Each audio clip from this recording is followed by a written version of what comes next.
Praise End by Daljit Nagra.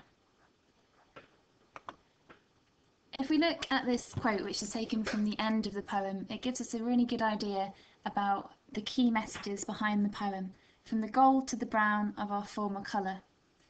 We need to think about the connotations of brown and gold and what you connect with those words, and see if you can link your ideas to the theme of Praise End.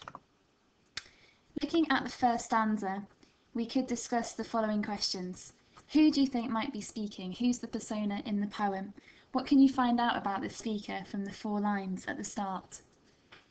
The dole we talked about being benefits, people on benefits, and think about what that suggests about the neighbourhood. Why might the speaker's brother be scanning the men? What does this show about the way he feels about the men? Is he worried? Is he concerned about what they're doing? Is he just watching them? Is there a lot of people watching each other in this community? What might these men think of the speaker and his family? We've got a few who warmed us a thumbs up, who seem to approve of them, but it's only a few. Perhaps they're suggesting that they don't fit into the community. In the poem, we've got the car, the Granada champagne gold colour, used as a symbol of conflict. They're proud and quite possessive of their car and of their superstore, and we can see that in the use of the personal pronoun. To them, their car represents wealth, or is a celebration of wealth that the family wish to achieve. We could question whether they're showing off, or are they just trying to fit in and integrate into their community that they're living in.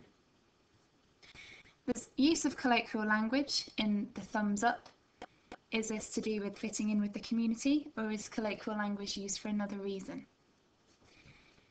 The car has been resprayed, perhaps a symbol of aspiration, perhaps suggesting something that we find out later on about what happens to the car. This is a reoccurring thing that happens.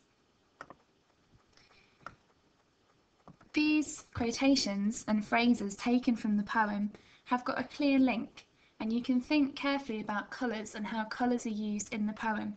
If you think about the connotations of these colours, how do they link together? What kind of thing are we left thinking? Some might be positive, some might be negative, some might have different kinds of associations. The poet comes from a Punjabi background, and he was born and brought up in West London and in Sheffield. He now lives in London, and he works as a secondary school English teacher. And many of his poems explore the experiences and the anxieties of second-generation British-born Indians. So people who have family who came to England in the first generation. He was born himself in Britain, but he may still be experiencing the conflict between different kinds of communities, different kinds of people.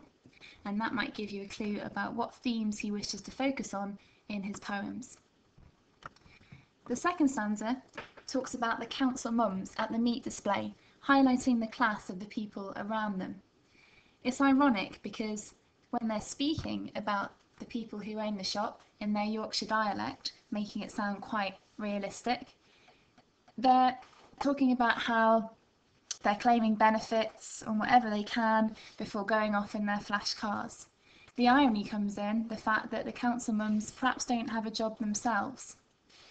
You've got the imagery, quite vivid imagery, of the swilling kidneys, the liver, the sandy block of corned beef. This meat, which is cheap cuts of meat, doesn't sound very nice. They call the people darkies, so we've got that casual racism and an idea about what they think about the people who own the shop.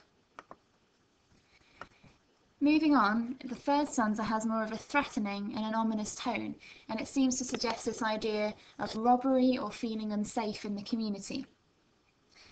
They bolt 2 metal bars across the back door. The fact that they need 2 suggests that they're concerned about safety, and that enjambment highlights the risk.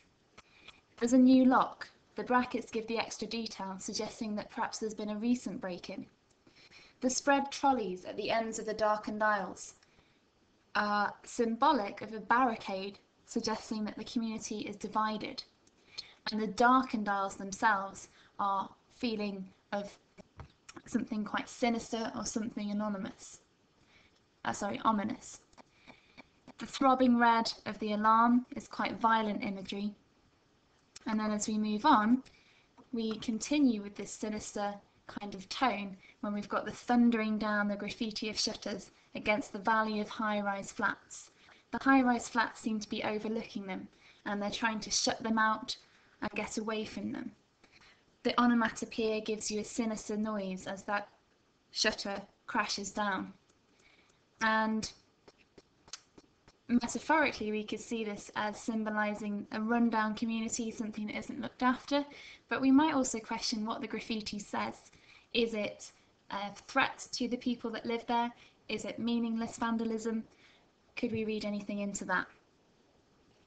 They live in a cul-de-sac, a semi-detached house, perhaps suggesting their aspirations.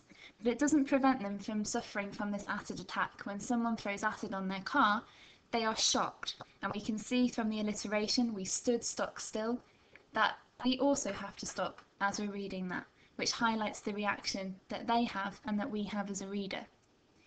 They watch the car skin pucker, which could perhaps link to their own skin and the colour of their skin and how this is causing conflict in the community. The unstoppable pub roar suggests that the people around don't care and that they're battling against this in their community. As they return to the shop, lift a shutter, queue at the sink, walk down again, we see a list which makes it sound like a ritual, something that they've done many times before. Sweeping away the bonnet leaves, the bits of paint where the acid has eaten away into the car, is almost like the debris after a conflict. And the final line, from the gold to the brown of our former colour, links in with the opening stanza and the desire to change colour to blend in with the community. There seems to be sadness, a sad tone at their aspirations being shattered. They're trying to fit into a white community, but the pub roar keeps dragging them down, and they're not able to do this. There's no rhyme scheme, perhaps because it's more of a narrative, it's more of a story, and without the rhymes, it makes it sound more realistic. If you want to try a question, a practice question, you can think about this. How does Nagra use violent, threatening imagery to express his views? And if you use spirit to think about your ideas, you can focus in on the imagery and think about how that suggests violence or a threat. The second part of your exam, in section B, requires you to compare the poem. So if you think about the poems that we've looked at and what you could compare it to, we've got three that really stick out. We've got Half Caste, which is a comparison with a struggle to fit in, perhaps an identity crisis or a conflict with race. You've got Belfast Confetti, a personal response where conflict has affected an individual. And Our Sharpeville, again about racial conflict and again about a closed-minded community.